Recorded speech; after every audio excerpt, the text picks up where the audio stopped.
I just got off the phone with a client that was asking about the home buying process. So I decided to make a video on some of the best practices when deciding to get into the home market.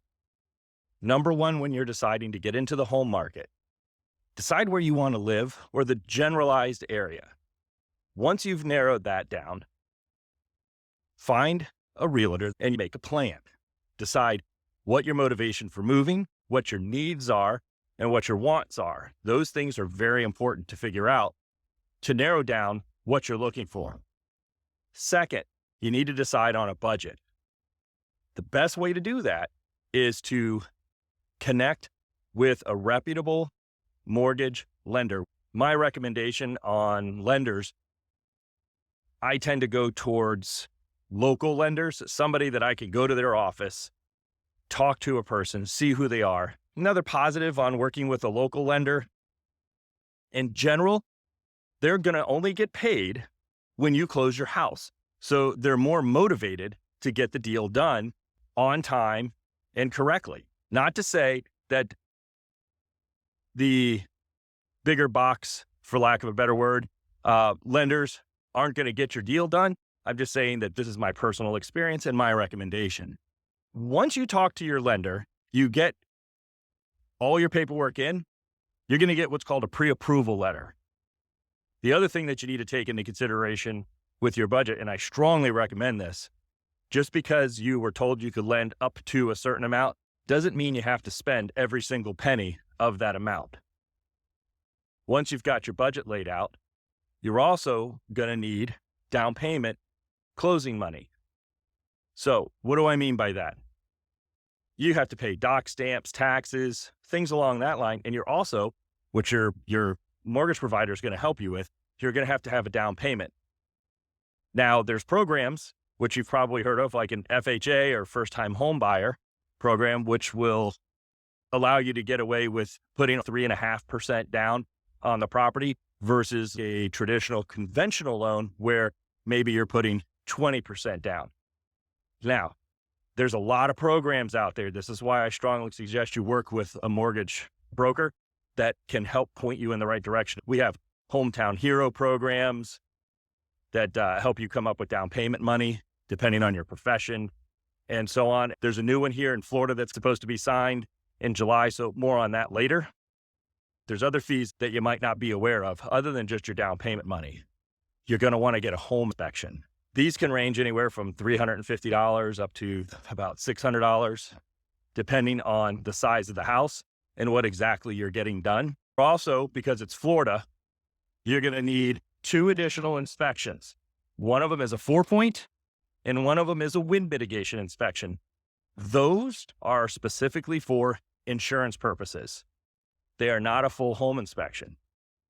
Okay, that's the insurance company protecting their asset. So you've got all these things done. It's time for the fun stuff. Let's start looking at some properties.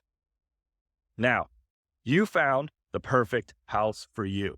It's time to write up an offer. You're going to submit your offer to the listing agent, and they're going to do one of 3 things. They're going to accept it, counter it, or deny it.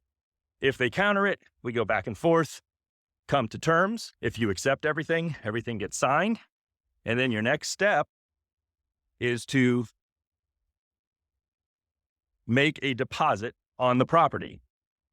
This is to hold the property in good faith that you're going to continue moving forward and that you're going to hold up your end of the bargain on the deal. Typically, you have 3 days to make that deposit to the title company, normally through a wire transfer. There are some critical timelines that you have to be aware of in the contract. Number 1 is your escrow or earnest money, hold money timeline. Number 2 is how many days you have for an inspection period. Number 3 would be how many days until you've applied for your loan officially. Remember, you just have a pre-approval letter. You still have to make application with your mortgage company. They need the property address for you to make an official application, unless you do a TBD loan, to be determined loan, and you can ask your mortgage professional about that. Then you're going to have your loan approval period. Maybe you have appraisal contingency written into the deal. And then your loan approval time.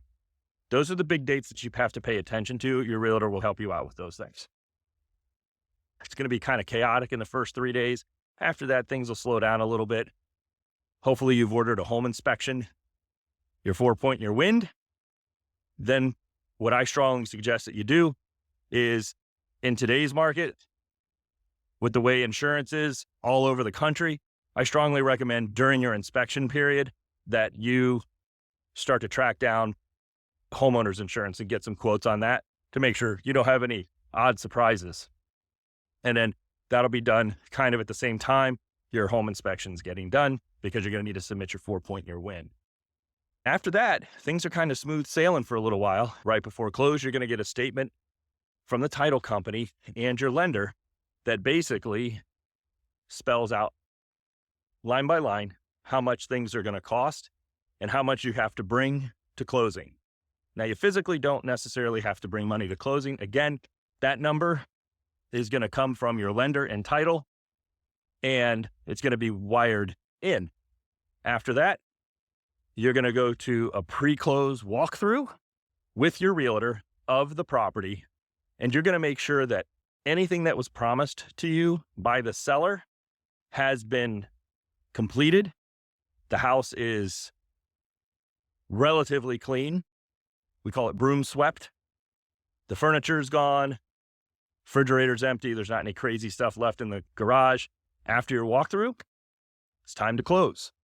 You're going to go to the title company, or you're maybe doing a remote close. So after close, the property is yours. So let's review. Speak with a realtor. Speak with a mortgage broker or a lender. Make sure you have the appropriate down payment money. Make sure you have some extra capital for a few months of mortgage payments in the bank, so you have a cushion.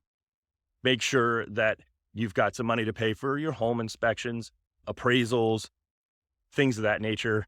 Come up with a plan, and don't overextend yourself when it comes to your mortgage. And that's the best advice that I can give you. If you have any more questions, please feel free to call, text, or email. I'm here to help, and I'll see you on the next video.